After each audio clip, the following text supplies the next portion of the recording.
tú eres un creyente nuevo, alguien que recién está conociendo al Señor, de poder ver la vida de Jesús a partir de cómo el evangelista Marcos nos presenta a través de los hechos que el apóstol Pedro le comunicó. El apóstol Pedro fue uno de los discípulos que estuvo con Jesús en ese tiempo que él estuvo breve aquí en la tierra. Y en ese mensaje, en ese relato de hechos, de eventos que nos va a mostrar, el evangelista Marcos nos presenta a Jesús como el gran conquistador, el gran salvador que viene a rescatar. Por eso el texto está escrito de una manera rápida. Es como si viéramos hechos y eventos narrados de una manera muy breve, y se ve con una dinámica que nos muestra mucha acción, porque realmente está mostrando al Salvador cómo Él va a salvar a aquellas personas que viene a rescatar. Hemos visto la semana pasada acerca de su venida, cómo Él viene, ¿no es cierto?, a este mundo como el gran Salvador, pero también hemos visto de a quienes Él viene a rescatar. ¿A quienes viene a rescatar? Y hemos visto que el común denominador de estas personas o del mundo a quien Él viene a rescatar es la condición del ser humano. El ser humano es un ser pecador que está bajo el dominio del pecado, y Él viene a rescatarnos a los oprimidos, como dice ahí la Escritura, los oprimidos del diablo, porque el enemigo tiene hoy en día al mundo bajo el sistema que él ha construido, bajo el engaño y la mentira, haciendo obviamente una barrera para que las personas puedan llegar a conocer la verdad del Evangelio. Y en ese inicio de esta campaña militar que el Señor Jesús hace para arrebatar de las huestes del enemigo a las personas oprimidas, y los viene a rescatar, vamos a encontrar aquí la proclama del Salvador. Vamos a ver aquí la proclama del Salvador, y vamos a ver en este capítulo, el capítulo 4 que nos toca en esta mañana, vamos a encontrar acerca justamente de esa proclama, ese mensaje que Él va a comunicar a los, en este caso a los rescatados. Y aquí vemos acerca de los discípulos. Entonces, fíjate, vamos a ir al Evangelio de Marcos, capítulo 4. Antes de comenzar, quiero darte un poco de introducción y trasfondo. Vamos a encontrar aquí en el capítulo 3 un evento trascendental que va a producir este cambio del mensaje de Cristo. Recuerda que el Señor Jesús comienza su ministerio anunciando que el reino de los cielos se ha acercado. El mismo Juan habla acerca de este reino de los cielos, hablando acerca de la venida del Mesías. Cuando hablamos acerca del reino de los cielos, estamos hablando del Mesías que viene como rey, como salvador, como Mesías. Y el pueblo de Israel, que ha recibido la revelación de parte de Dios, encontramos las profecías desde el Antiguo Testamento anunciando la venida del Salvador. Pero sin embargo, en el capítulo 3, hablamos la semana pasada del pecado imperdonable. ¿A qué nos referimos con el pecado imperdonable? Si hablamos o la Biblia enseña que Cristo perdona todo pecado, porque la Biblia habla de que vino Jesús a pagar la deuda de nuestros pecados. Pero ¿por qué entonces hablamos, o en Marcos capítulo 3, la Biblia se refiere al pecado imperdonable? Es imperdonable porque, déjame decirte que en este caso, los fariseos, los judíos, los líderes religiosos, que tenían el conocimiento de la palabra de Dios, que conocían las profecías y que vieron el milagro, el poder, la manifestación del rey, de las credenciales del rey por medio de sus milagros, en vez de aceptarlo, lo rechazaron. Y vamos a ver cómo esta incredulidad se va manifestando a través de atribuir el poder de Jesús al poder de Satanás. Solo quiero leerte un pedacito del capítulo 3 que vimos la semana pasada.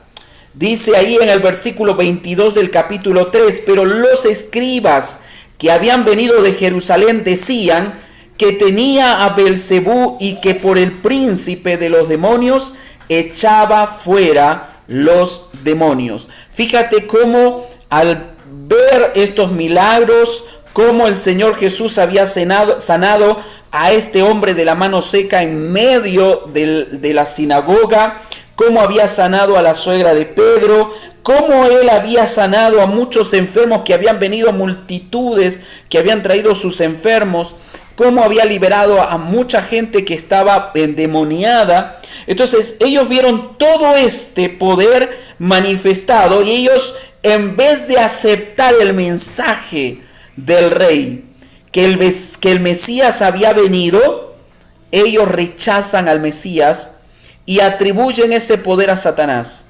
Y dicen que Jesús está actuando, está sanando, está liberando, no porque Él viene de parte de Dios, sino porque viene de parte de Satanás. Y ese es el pecado imperdonable. Cuando uno rechaza a Jesús, cuando una persona escucha el Evangelio, escucha que Jesús vino a salvarle, pero esa persona decide no creer, decide rechazar al Salvador. Ese es el pecado imperdonable. ¿Por qué? Porque Dios no te puede perdonar, no te puede salvar porque tú lo estás rechazando. En ese contexto que hablamos acerca del pecado imperdonable, leo este pasaje para que lo puedan tener en el contexto. Mira el versículo del capítulo 3, versículo 28, dice así: de cierto os digo que todos los pecados serán perdonados a los hijos de los hombres, y las blasfemias cualesquiera que sean. Pero cualquiera que blasfeme contra el Espíritu Santo no tiene jamás perdón, sino que reo de juicio eterno.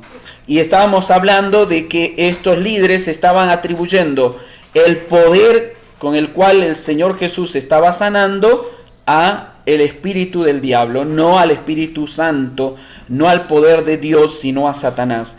Entonces esto era una blasfemia contra el poder de Dios, esto era una blasfemia contra el Espíritu Santo y por lo tanto era un pecado imperdonable porque estaban rechazando al Salvador.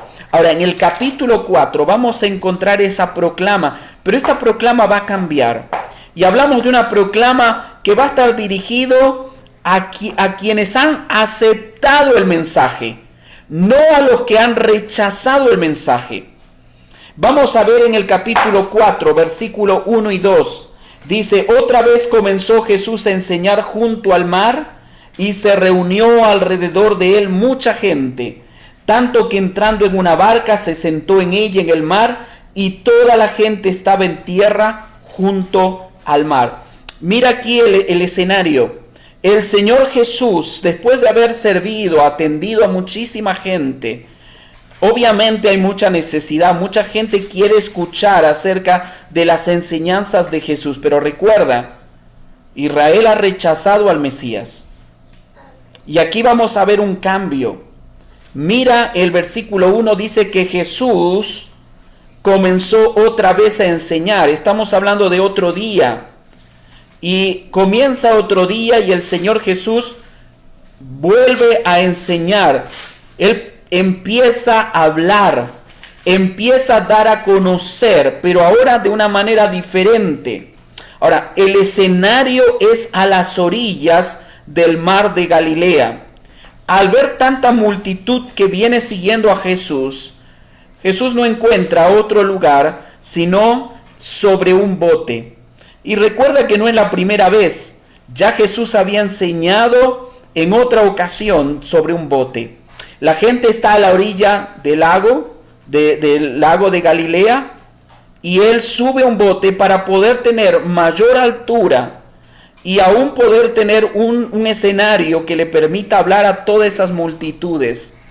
pero también para que le permita poder hablar con tranquilidad, con soltura, porque la gente dice lo estaba oprimiendo.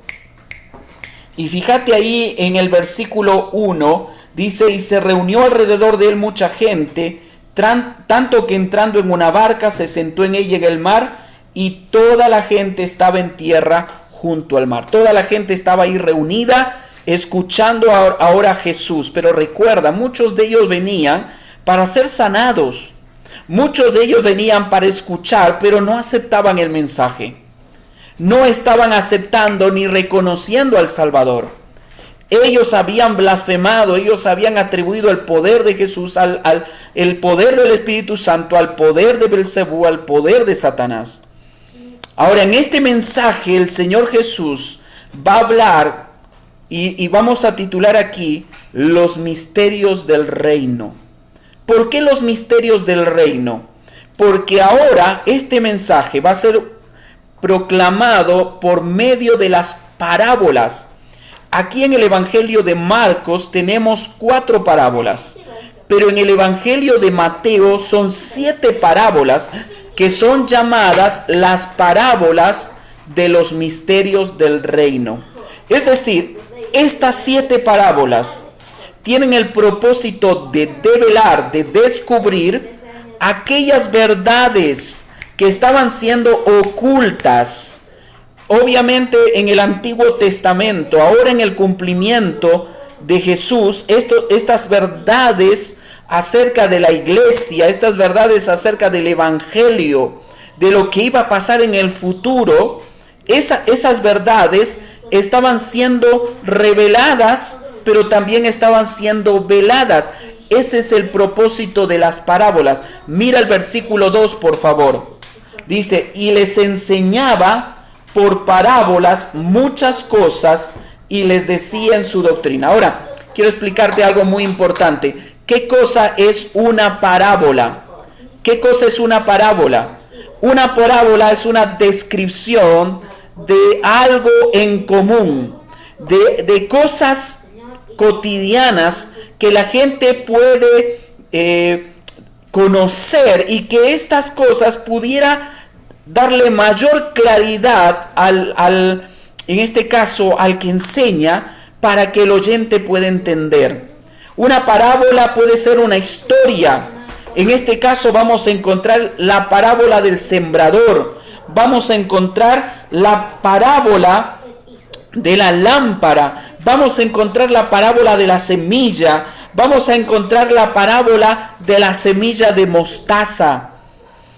Ahora, sin embargo, el propósito de estas parábolas no era descubrir a todos las verdades espirituales que él quiere comunicar a través de las parábolas, sino que más bien las parábolas van a servir como un velo para que estas personas que, habiendo escuchado la verdad, han rechazado la verdad y por lo tanto, por medio de estas parábolas pueda haber un velo para que no entiendan ni vean estas verdades que ahora son comunicadas, que ahora son reveladas a los que han creído.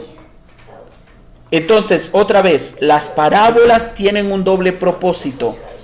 Tienen el propósito de aclarar, de comunicar verdades espirituales que estaban ocultas, por eso se llaman misterios.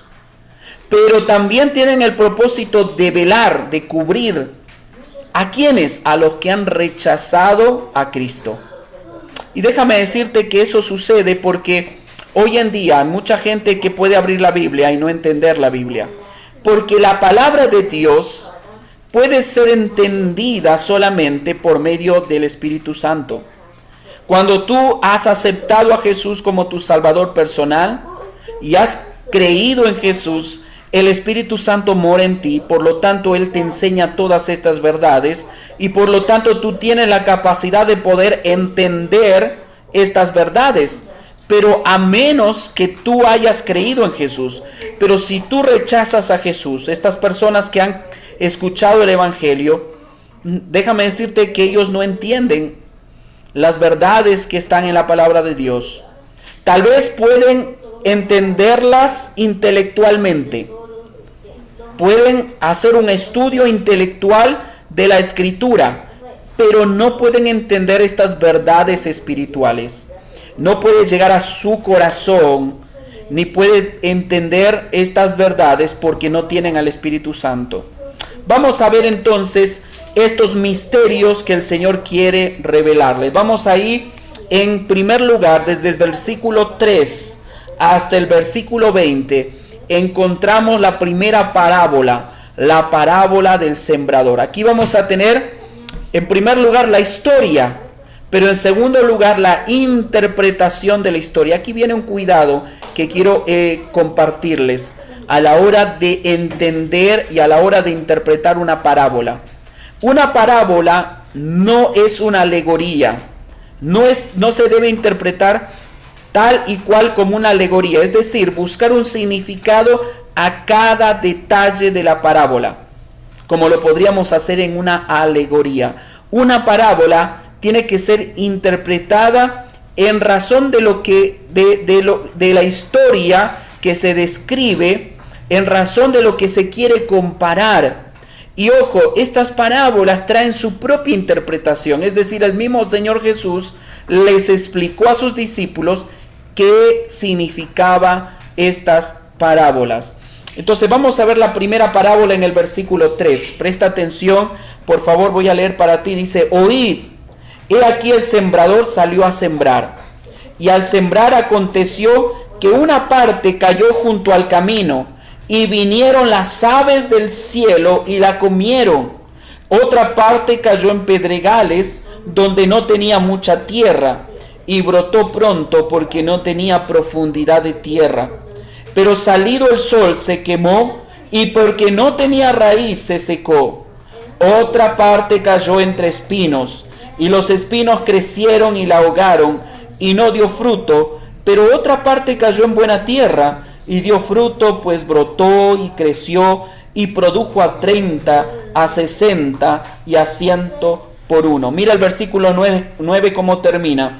Entonces les dijo: el que tiene oídos para oír, oiga. En realidad el versículo 9 tiene un sentido de advertencia, pero también podríamos decir hasta de sarcasmo, en el sentido, estamos cubriendo una verdad que no va a poder ser entendida por aquellos que han rechazado el Evangelio. ¿Quiénes tienen oídos para oír? Aquellos que han aceptado esta verdad, aquellos que han creído en Jesús.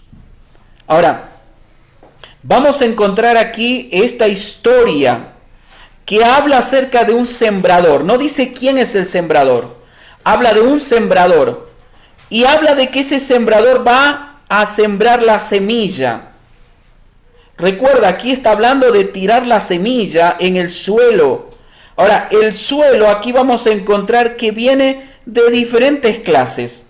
A una semilla va a caer junto al camino, otra va a caer junto a los pedregales, otro va a caer de pronto en una tierra donde va a crecer la mala hierba, los espinos, pero hay una parte que sí va a caer en una tierra que ha sido limpiada, una tierra buena, y vamos a encontrar aquí el resultado de esa siembra. Ahora recuerda, no son diferentes semillas, es una sola semilla. ¿Qué es lo diferente? Los terrenos donde es sembrada la semilla. Ahora vamos a ir a este texto que después el Señor Jesús va a explicar.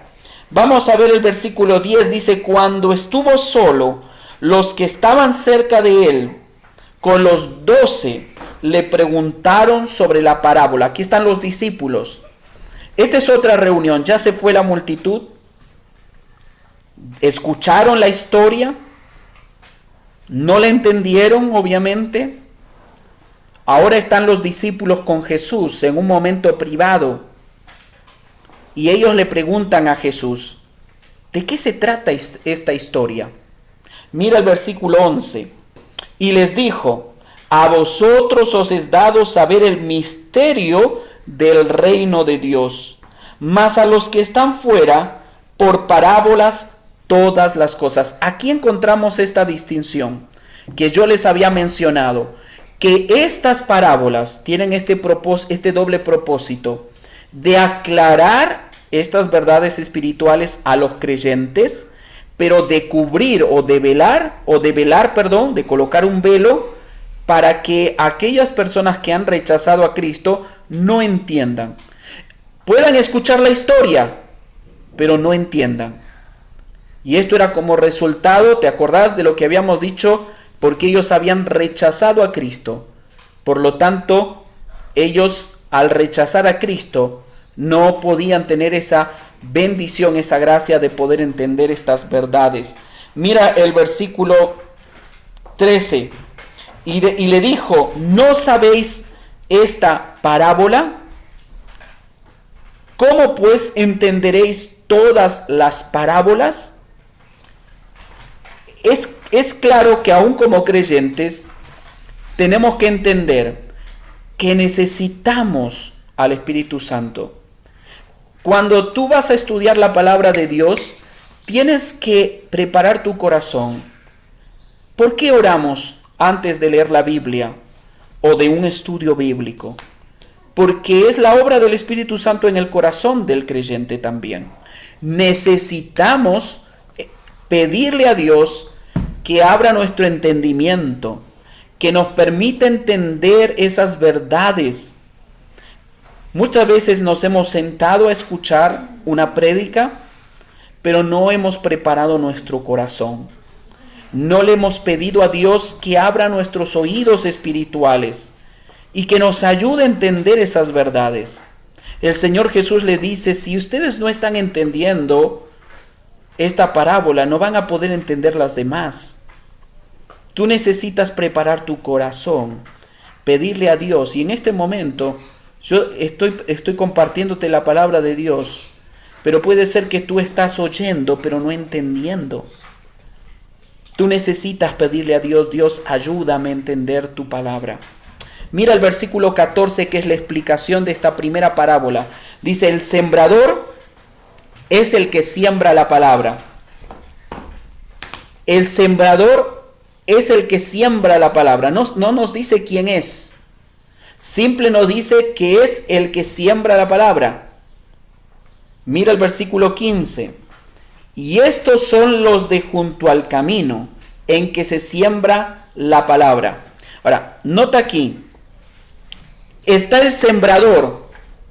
Está la semilla.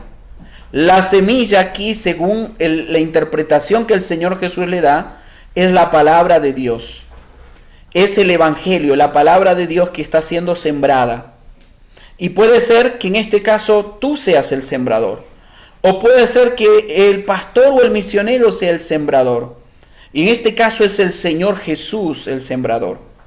Él es el que está sembrando la semilla. Pero aquí vamos a encontrar 4 tipos de suelos, de terrenos o de corazones que van a recibir la palabra de distintas maneras. Fíjate el versículo 15. Dice el versículo 15, presta atención por favor. Dice, y estos son los de junto al camino, en quienes se siembra la palabra. Pero después que la oyen, dice la Escritura, enseguida viene Satanás y quita la palabra que se sembró en sus corazones. Ahora vamos al texto, donde está la parábola narrada. Dice ahí, versículo 4, y al sembrar aconteció que una parte cayó junto al camino, y vinieron las aves del cielo y la comieron. Recuerda que aquí el Señor Jesús está explicando quiénes son esas aves. El terreno, en el camino, el hecho de que mucha gente haya pasado y aún los vehículos hace que ese terreno sea un terreno duro. Y la semilla cae en ese terreno duro. Y entonces dice, vienen las aves del cielo y llevan esa semilla. Se arrebatan la palabra de Dios. Ahora recuerda aquí que está diciendo en el versículo 15, que quienes representan estas aves, dice, estas aves representan obviamente a la actividad de Satanás de venir y quitar la palabra de Dios de los corazones. Esta semana yo estuve compartiendo un poquito, ustedes están recibiendo los devocionales que estamos compartiendo, la palabra de Dios. Y a veces yo lo comparto, bueno, no digo a veces, sino trato siempre de que este mensaje llegue a personas que no son creyentes. Y hay un grupo específicamente, que hay seguramente el administrador o quien esté ahí admitiendo o aprobando los anuncios, en 3 ocasiones me ha censurado el mensaje. Y esta semana prácticamente eliminó el mensaje. Y yo veo ahí a Satanás, porque veo cómo Satanás está quitando la palabra de Dios de los corazones de las personas. Es la obra de Satanás en este tiempo actual, a través de muchas cosas. Puede ser a través de gente que tiene, digamos, ahí la capacidad de poder censurar un mensaje, una autoridad que puede negar un permiso de que se predique en las escuelas, de personas que vienen de pronto y saben que tú estás escuchando la palabra de Dios, pero son utilizadas por Satanás para ir en contra de lo que tú has recibido de la palabra de Dios y decirte, mira, todo lo que estás recibiendo es mentira y todo eso son tonterías, y van enseñándote otras verdades, o mejor dicho, otras enseñanzas que van en contra de la palabra de Dios, y de esa manera van quitando, se llevan la semilla, la palabra de Dios que fue sembrado en tu corazón. Personas con un corazón duro. Esos corazones duros no dejan que la semilla germine, sino que viene el diablo y se lleva la semilla. Esas personas oyen de oídas, como se dice, o leen, y tú vas a ver prédicas en la televisión, en la radio, en el internet, o se van a encontrar con un folleto, pero no le hace nada, porque su corazón está endurecido y rechaza la palabra de Dios.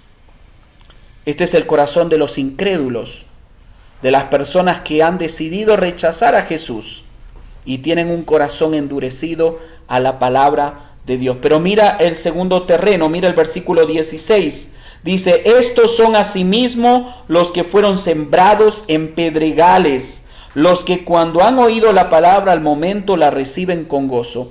Aquí está hablando de personas que van a recibir la palabra de Dios con mucho entusiasmo.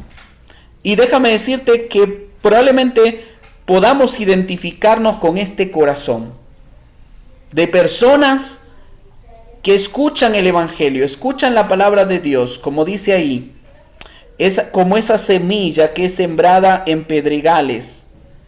Hay poquita tierra, pero hay piedras. Y esa semilla inmediatamente empieza a echar raíz, pero no hay suficiente agua. Y viene el sol y la seca. Y aquí en este relato de esta parábola, el Señor Jesús dice, estas semillas son aquellos corazones que oyen la palabra de Dios y en el momento de oír, se entusiasman y dicen, sí, yo voy a seguir a Jesús, yo sí voy a creer en Dios. Pero dice la Escritura, pero que no tienen raíz, es decir, no han nacido de nuevo. Es decir, han oído la palabra de Dios, se entusiasman con el mensaje, pero realmente no ha echado raíz, es decir, que la palabra de Dios no ha nacido en sus corazones. Esto también son los inconversos que oyen la palabra de Dios y tal vez están ahí entusiasmándose, pero no tiene raíz, dice la Escritura. Y como no tiene raíz, dice, pero cuando viene la tribulación o la persecución por causa de la palabra, luego tropiezan. ¿Puede ser que yo como creyente pueda tener un corazón así? Sí. ¿Puede ser que como creyente pueda tener un corazón así? Sí. Puede ser que yo escucho la palabra de Dios y le digo, sí Señor, yo te voy a seguir. Pero luego vienen las pruebas, probablemente hay necesidad en casa, y necesitas trabajar, y necesitas de repente alguien se enferma en la casa y necesitas, estás preocupado, y de pronto todas esas preocupaciones y tribulaciones nos llevan a olvidarnos de la palabra de Dios. O empezamos a dejar a Dios de lado de nuestra vida. Yo sé que no es fácil separar un tiempo para poder escuchar la palabra de Dios o para adorar a Dios. Porque vivimos en un mundo donde obviamente es difícil. Con todo lo que está pasando con la guerra, el combustible está subiendo y hoy en día la inflación, y de pronto tú dices, uy, el dinero no alcanza. Y vienen las pruebas. Pero si la palabra de Dios ha echado raíz en tu corazón, no importa la prueba que venga, tú vas a permanecer. Pero también hay un tercer corazón. Mira el versículo 18. Dice, estos son los que fueron sembrados en espinos, los que oyen la palabra, pero los afanes de este siglo y el engaño de las riquezas y las codicias de otras cosas entran y ahogan la palabra y se hacen infructuosa. Tiene relación con lo anterior, algo parecido, pero déjame decirte, acá no dice que no echó raíz. Acá no dice que no echó raíz. Aquí la semilla fue sembrada, probablemente la semilla produjo raíz, empezó a crecer, estamos viendo un crecimiento en tu vida, probablemente como creyente has conocido al Señor, has servido a Dios, has predicado de su palabra, pero llega un momento en tu vida donde dice la Escritura que las riquezas, el engaño de este siglo y las codicias de estas cosas, es decir, la palabra de Dios llega a tener una competencia, las cosas de este mundo.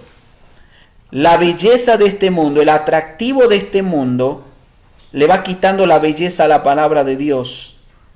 Y empezamos a deleitarnos por las cosas temporales de este mundo y dejar de mirar las cosas eternas de Dios. ¿Puede pasar esto a nosotros? Sí. Podemos ser creyentes que de pronto estamos viviendo anhelando las cosas del mundo y hemos dejado de apreciar las cosas eternas de Dios. Pero hay un corazón que es el que debemos tener, dice el Señor Jesús. Mira el versículo 20. Y estos son los que fueron sembrados en buena tierra, los que oyen la palabra, la reciben y dan fruto a 30, 60 y a 100 por uno. Recuerda aquí, este terreno es un terreno fértil, un terreno tal vez que ha sido preparado, en el cual llega la semilla y da fruto. Recuerda que este pasaje tiene un paralelo con Juan capítulo 15, que habla acerca de la vid. El Señor Jesús es la vid y nosotros los pámpanos, los discípulos de Cristo.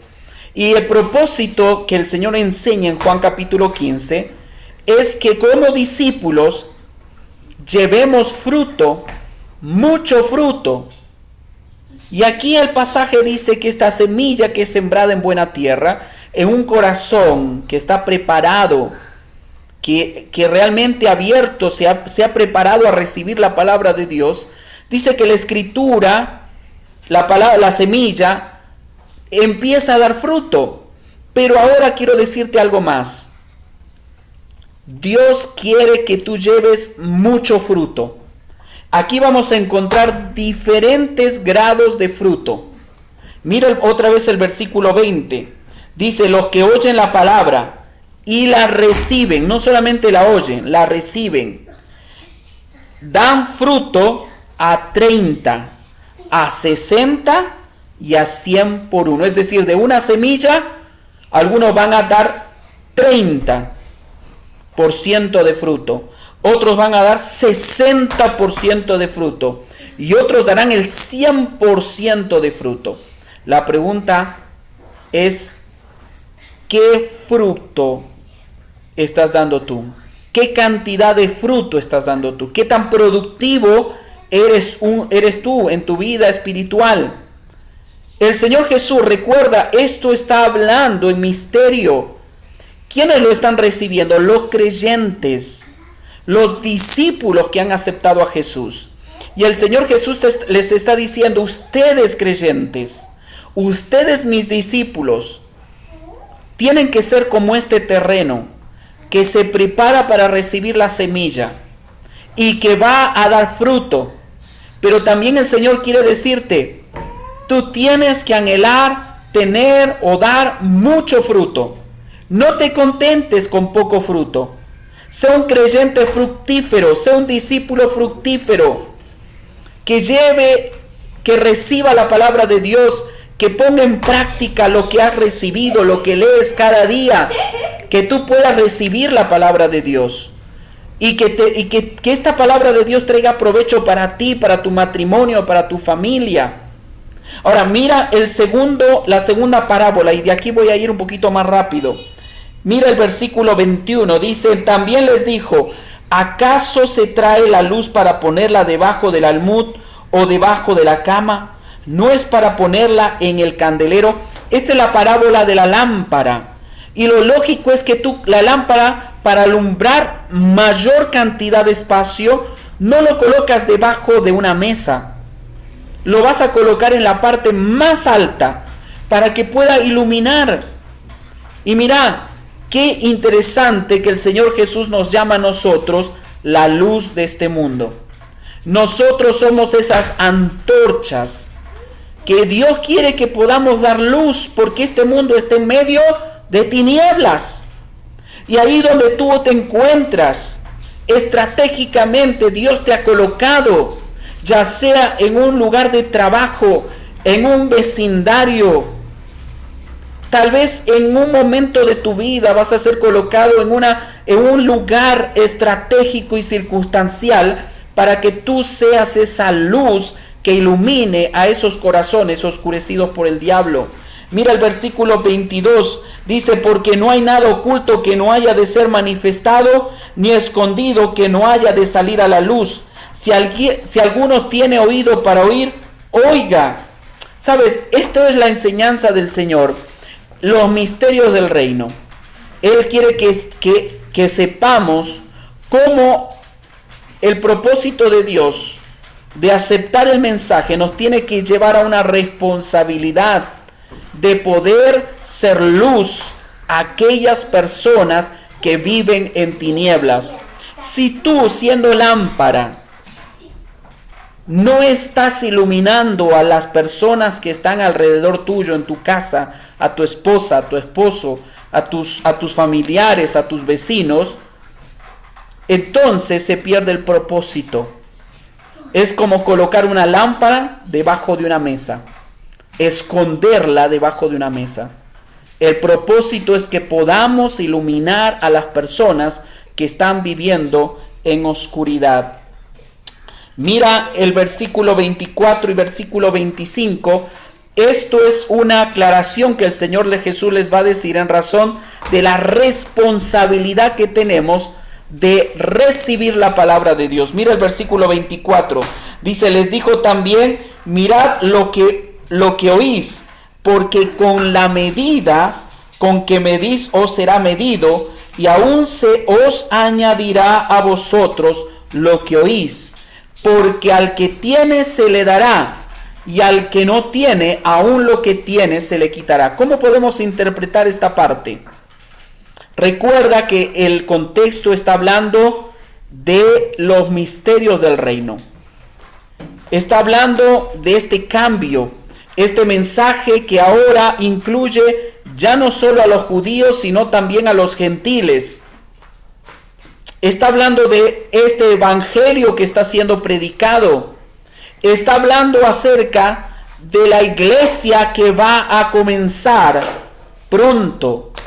Ahora, los discípulos que están escuchando este mensaje, tú y yo, que somos seguidores de Cristo, tenemos esta advertencia de parte de Dios. Si tú estás oyendo la palabra de Dios, tienes una gran responsabilidad. Él dice que vamos a ser juzgados de acuerdo a lo que hemos oído. ¿Cómo? Sí. Tal vez tú eres un creyente que te gusta escuchar muchas prédicas, que te gusta leer muchos libros y estás oyendo la palabra de Dios a cantidades. Pero ojo, tienes una gran responsabilidad. Porque si tú agarras todo lo que oyes y no lo pones en práctica y no estás compartiendo el evangelio, no estás siendo luz, ¿qué dice la Escritura? Al que tiene, se le dará. ¿A qué se refiere en este sentido de tener y se dará? Aquí estamos hablando de entendimiento de la verdad de Dios. Estamos hablando de la comprensión de la verdad de Dios. Hay creyentes que conocen la palabra de Dios, pero no la entienden. Conocen de teología, pero no la entienden. Tienen mucho conocimiento de la Biblia, pero no lo entienden. ¿Saben por qué? Porque no han obedecido esta ley. Están acumulando conocimiento en su cabeza, pero no están compartiendo ese mensaje con los perdidos. Entonces el Señor Jesús dice, al que tiene, le dará mayor entendimiento de las Escrituras. Pero al que no tiene, es decir, aquella persona que no prepara su corazón para no entender las Escrituras o para entender las Escrituras, aún lo poco que tiene se le quitará. Un ejemplo de esto son los judíos. Mira lo que está pasando. Ellos recibieron la palabra de Dios. Ellos oyeron la palabra de Dios. No la reciben, la rechazan. ¿Y qué hace el Señor Jesús? Va a velar, va a poner un velo para que ahora ya no entiendan. Y se cumple entonces esto. Creyentes que pueden leer la Biblia y no la entienden. No porque no tengan al Espíritu Santo, sino porque simplemente son acumuladores de conocimiento bíblico, pero no son hacedores de la palabra de Dios. Vamos a ir al versículo 26, mostrándonos este misterio de la obra del Espíritu Santo que hace crecer al creyente, que da vida al inconverso y lo lleva a ser un discípulo de Cristo. Mira el versículo 26 al 29, dice: decía además, así es el reino de Dios, como cuando un hombre echa semilla en la tierra y duerme y se levanta de noche y de día, y la semilla brota y crece sin que él sepa cómo, porque de suyo lleva el fruto de la tierra, primero hierba, luego espiga, después grano lleno en la espiga, y cuando el fruto está maduro, enseguida se mete la hoz, porque la siega ha llegado. Mira cómo aquí va mostrándonos este misterio natural de cómo una semilla se convierte en una planta y cómo esa planta llega a dar fruto. Este es un gran misterio. Y esta parábola de este crecimiento natural misterioso que nosotros no podemos entender, cómo es que una semilla, una pequeña semillita, puede germinar y dar fruto. Él está hablando del poder del Espíritu Santo en la vida de aquel que recibe el Evangelio. Dios quiere transformar tu vida. Dios quiere producir un crecimiento en tu vida. Y déjame decirte que esto descansa en el poder de Dios. Cada día tú y yo tenemos que ser animados a orar y decirle: Señor, cámbiame, transforma mi forma de pensar. Quiero ser un mejor esposo, una mejor esposa, un mejor hijo, un mejor padre, un mejor trabajador, un mejor jefe.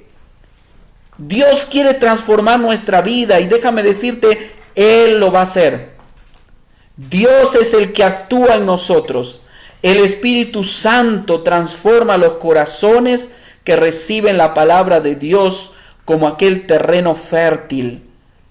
Aquel corazón que se prepara para recibir la semilla, para obedecer la palabra de Dios. Y tenemos esta última parábola del versículo 30, que es más bien una advertencia a lo que va a llegar, lo que iba a suceder en el futuro con la cristiandad. Mira el versículo 30. Decía también: ¿a qué haremos semejante el reino de Dios? ¿O con qué parábola lo compararemos? Es como el grano de mostaza, que cuando se siembra en tierra es la más pequeña de todas las semillas que hay en la tierra, pero después de sembrado crece y se hace la mayor de todas las hortalizas y echa grandes ramas, de tal manera que las aves del cielo pueden morar bajo sus sombras. ¿Te recuerdas quiénes eran las aves del cielo en estas parábolas que el Señor Jesús está relatando? Estas aves del cielo no son o no vienen de parte de Dios. Recuerda, esta parábola está contando una historia. El Señor mismo le está dando la interpretación a esta parábola. Él está hablando de la semilla, sigue hablando de la semilla, la palabra de Dios, el Evangelio, pero también ahora va a hablar acerca de la cristiandad. En el futuro iba a tener un crecimiento monstruoso, un crecimiento exagerado. La iglesia comienza en Hechos capítulo 1, versículo 8, capítulo 2, comienza la iglesia. Los llamados afuera, a reunirse afuera, los que han creído en Jesús. Pero llega a crecer de una manera increíble. La predicación de Pedro atrajo a más de 120 personas y eso creció a muchísima gente que empezó a creer. Pero en el siglo III, siglo IV, Constantino, el emperador de Roma, oficializó el cristianismo como religión oficial del Imperio Romano. ¿Qué significa?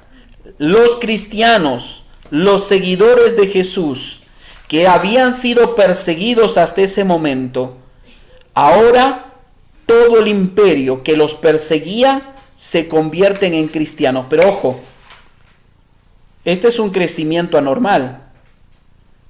Ellos no han recibido la semilla. Ellos no han sido transformados.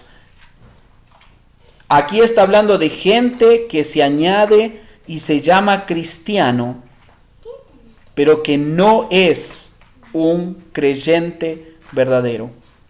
El crecimiento de la iglesia, de la cristiandad tuvo una escala global, una escala tremenda en el Imperio Romano, cuando Constantino declaró que ahora todo el imperio sea cristiano. Pero ¿eso qué significa? ¿Que todos eran cristianos? No. Pero se llamaban cristianos hasta el día de hoy. Hay muchos religiosos que se llaman cristianos, pero no han creído en Jesús. Eso es lo que relata esta parábola, o devela o revela esta parábola de la semilla de mostaza. Está hablando de la cristiandad, tan pequeñito. ¿Cómo comenzó el cristianismo? Jesús y 12 discípulos. ¿Cómo comenzó el cristianismo? En un lugar tan pequeño como Galilea, como Nazaret, como Capernaum. Pero cómo después el evangelio llegó a muchas personas, pero también el enemigo hizo que el cristianismo llegara a crecer monstruosamente. Mira el versículo 32. Pero después de sembrado crece y se hace la mayor de las hortalizas y echa grandes ramas, de tal manera que las aves del cielo pueden morar bajo su sombra. ¿Quiénes se han cobijado bajo la sombra del cristianismo? Personas que no son creyentes. El enemigo, Satanás, ha incluido dentro de la cristiandad personas que no son creyentes. Ahora, acá estamos hablando de la cristiandad histórica, ¿no es cierto? No te voy a pedir que tú vayas a tu iglesia, ¿no es cierto? Vayas a la iglesia y estés examinando a los hermanos si son o no creyentes. Eso Dios lo va a hacer, eso no es tu trabajo ni mi trabajo, ¿ok? Pero sí está hablando de lo que históricamente en el futuro iba a pasar y que ahora nosotros vemos al pasado y vemos cómo el cristianismo es una de las religiones más grandes del mundo, ¿no es cierto? Pero que, ojo, todo ese arbusto gigante que puede decirnos, mira cuántos cristianos hay en el mundo, hoy cobija a muchos que no son creyentes. Muchos que se denominan religiosamente cristianos, pero no lo son. Estos son los misterios del reino. Esta es la proclama que Cristo hace a través de las parábolas a los discípulos. Y Dios, ¿por qué nos revela esto a nosotros? Porque Él quiere que nosotros seamos esa semilla que da mucho fruto. Porque Él quiere que tú seas esa luz que alumbra a los que están en oscuridad. Porque Él quiere que tú seas responsable con la palabra que recibes. Y que no la guardes, sino que la pongas en acción, la obedezcas. Y Él quiere que tú puedas entender ese crecimiento que Dios quiere hacer en tu vida. ¿Tú anhelas ese crecimiento en tu vida? ¿Tú anhelas que Dios transforme tu mente, tu carácter, tu temperamento, tus decisiones y que realmente hoy puedas ser un instrumento de Dios y no un instrumento de Satanás? ¿Sabes? Yo te animo en esta mañana que tú puedas preparar tu corazón para recibir la palabra de Dios, pero pedirle a Dios que Él haga esa transformación en tu corazón. Si tú eres un creyente que no está viendo un cambio, si tú eres un creyente que no ha visto un crecimiento espiritual en su vida a lo largo de estos años que has recibido el Evangelio, Dios quiere transformar tu vida. Dios quiere que tú puedas crecer y dar fruto a 30, a 60 y a 100 por uno. Pero tienes que preparar tu corazón.